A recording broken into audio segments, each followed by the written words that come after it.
Assalamualaikum warahmatullahi wabarakatuh.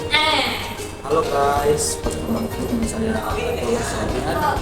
Dan di sini saya akan membahas tentang kurikulum operasional satuan pendidikan dan kurikulum operasional madrasah. Di Indonesia terdapat kurikulum merdeka yang merupakan kurikulum bukan pembelajaran intrakurikuler dengan pembelajaran yang beragam, di mana konten akan lebih optimal agar peserta didik memiliki cukup waktu untuk mendalami konsep dan menguatkan kompetensi. Di dalam kurikulum merdeka ini terdapat kurikulum operasional satuan pendidikan dan kurikulum operasional madrasah. Sebelum kita lanjut membahas tentang kurikulum operasional satuan pendidikan dan kurikulum operasional madrasah, kita akan panggil narasumber yang update, yaitu Mbak Mila Sri Handayani. Pada Mbak Mila. Hai semuanya, terima kasih kepada Mas Toga ya yang sudah mengundang saya sebagai narasumber. Asik nih, kita akan membahas mengenai apa Mas Toga? KOSP dengan KOM. Gimana Mila sebelumnya? Sehat?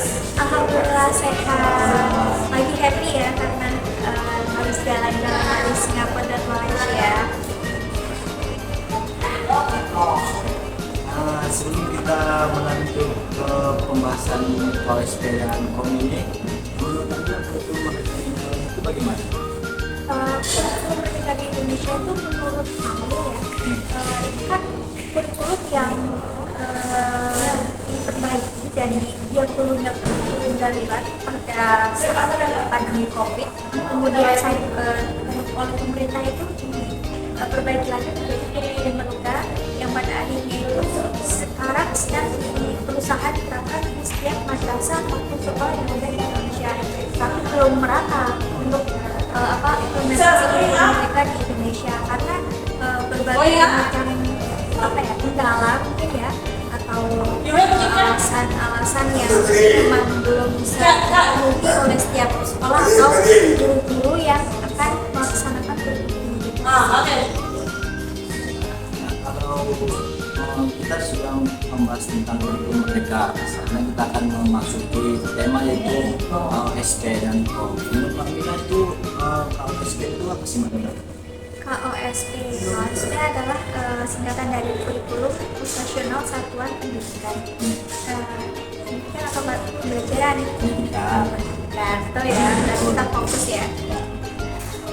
Kurikulum, berbicara tentang kurikulum itu dalam sebuah pendidikan itu memiliki rencana atau konsep dalam perjalanan pembelajaran di sekolah itu membutuhkan rencana yaitu dengan kurikulum. Nah, untuk KOSP itu biasanya di Indonesia itu kan dari kurikulum merdeka, kemudian pemerintah diselenggarakan oleh setiap sekolah untuk memenuhi program pembelajaran. Nah, kemudian itu untuk KOSP itu biasanya digunakan oleh satuan pendidikan sekolah biasa ataupun madrasah. Nah, sedangkan untuk KOM itu sama saja dengan KOSP, kurikulum operasional madrasah, tetapi untuk KOM itu digunakan di madrasah saja. KOSP kan bisa di sekolah umum dan sekolah madrasah juga. Terus itu kenapa sih sekolah itu harus memiliki kurikulum operasional satuan pendidikan madrasah? Ya, mengapa harus memiliki? Karena berjalannya pembelajaran itu bisa berjalan karena adanya sebuah rencana. Dan adanya kurikulum ini itu mungkin pada akhirnya itu menyesuaikan dengan kebutuhan dan karakter setiap sekolah, karena kebutuhan dan karakter setiap sekolah kan berbeda-beda. Mungkin kalau misalkan di satuan pendidikan anak usia dini ya, di PAUD itu ada yang mengikuti teorinya Montessori atau Reggio Emilia atau Piaget. Nah, itu kan menyesuaikan kebutuhan dari sekolah masing-masing dan karakternya kan berbeda-beda. Di sini kan kebutuhan KOSP atau KOM menyesuaikan kebutuhan dan karakter masing-masing sekolah. Terus menilai itu aplikasinya lanjut ke pertanyaan selanjutnya yang tentang konsep penyusunan industri Indonesia itu bagaimana? Penyusunan KOSP dan KOM. KOSP dan KOM itu kan turunan dari SMP atau Standar Nasional Pendidikan. Dari situ tuh ada struktur kurikulum, kemudian capaian pembelajaran, kemudian ada prinsip pembelajaran dan asesmen. Nah, nanti untuk Pertanyaan selanjutnya bagaimana implementasi KOSP dan beberapa kali belajar mengenai KSP dan KOM.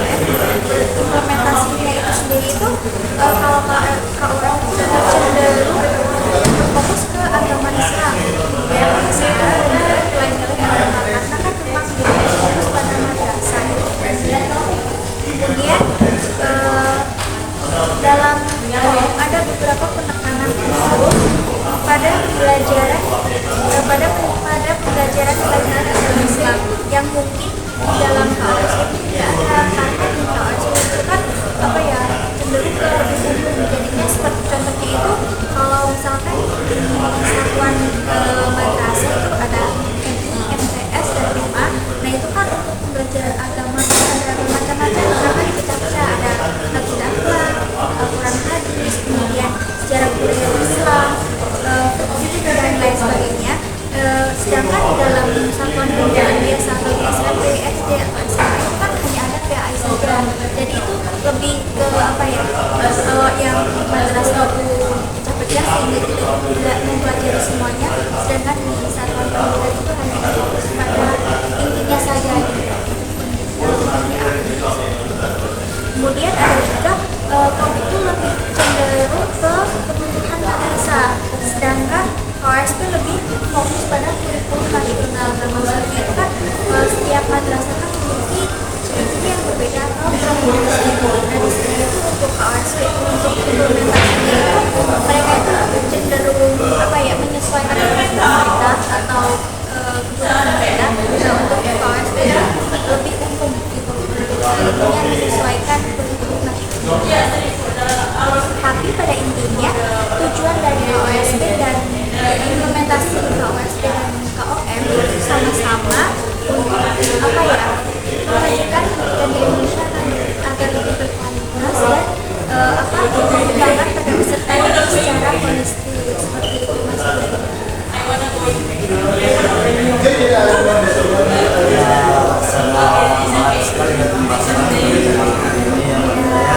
Ya mungkin itu sih yang dapat saya jawab ya, karena untuk membahas mengenai kurikulum sendiri itu sangatlah luas gitu.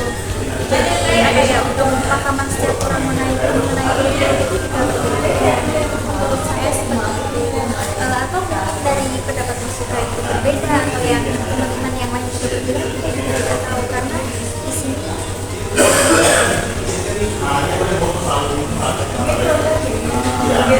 Oke, mungkin kita sampai podcast kita yang berikutnya.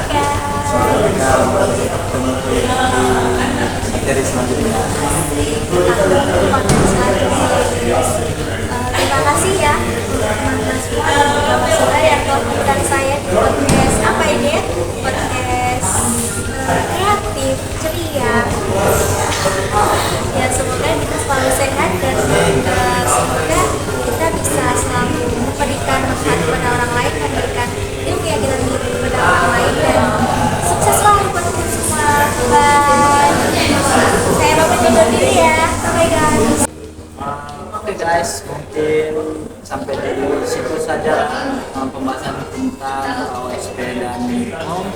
Sangat menarik ya, nanti kita saja mendapatkan manfaat yang sangat melanjutkan, dan apabila ada kritik dan saran atau masukan kepada teman-teman silahkan tinggalkan di bawah Indonesia. Assalamualaikum warahmatullahi wabarakatuh.